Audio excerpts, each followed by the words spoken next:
எல்லாருமே கொஞ்சம் எழுந்து நின்று நம்ம செல்போன்ல ஃபிளாஷ் லைட் ஆன் பண்ணி இந்த ஒரு மொமெண்ட்டை செலிப்ரேட் பண்ண ஆசைப்படுறோம்.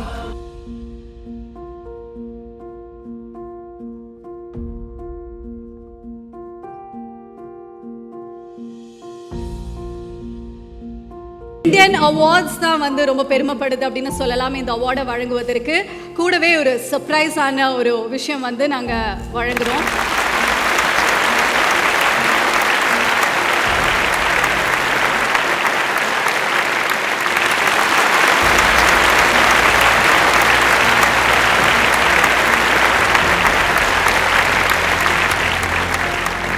இன்றைக்கு கேப்டனுடைய பெயரில் விருது அப்படிங்கிறப்போ நிச்சயமாக அந்த விருதை வழங்குறது உண்மையிலேயே ஹானர். உறுதியாக அந்த விழாவில் நான் வந்து கலந்து கொள்வேன் அப்படின்னு சொன்னேன். கேப்டன் வந்து எல்லா மதங்களுக்கும் எல்லா ஜாதிகளுக்கும் எல்லா கட்சிகளுக்கும் அப்பாற்பட்டு மனிதராய் பிறந்து புனிதராய் வாழ்ந்து இன்றைக்கு தெய்வமாக இன்றைக்கு விண்ணுலகிலே இருந்து மக்களை பார்த்து கொண்டிருக்கிறார்.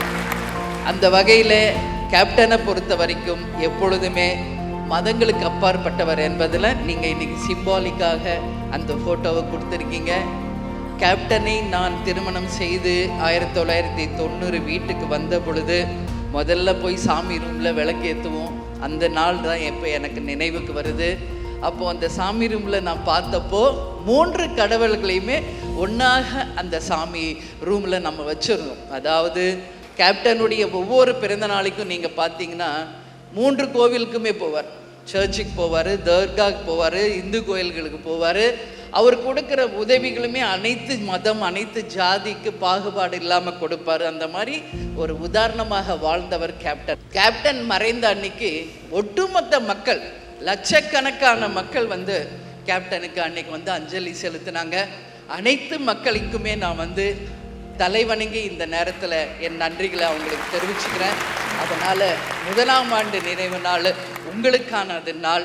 நிச்சயம் வந்து கேப்டன் ஆலயத்தில் நீங்கள் எல்லோரும் வரணும்னு சொல்லி கேட்டுக்கிட்டு இந்த விழாவிலே நான் பங்கேற்றதில் உண்மையிலே மகிழ்ச்சி அடைகிறேன்.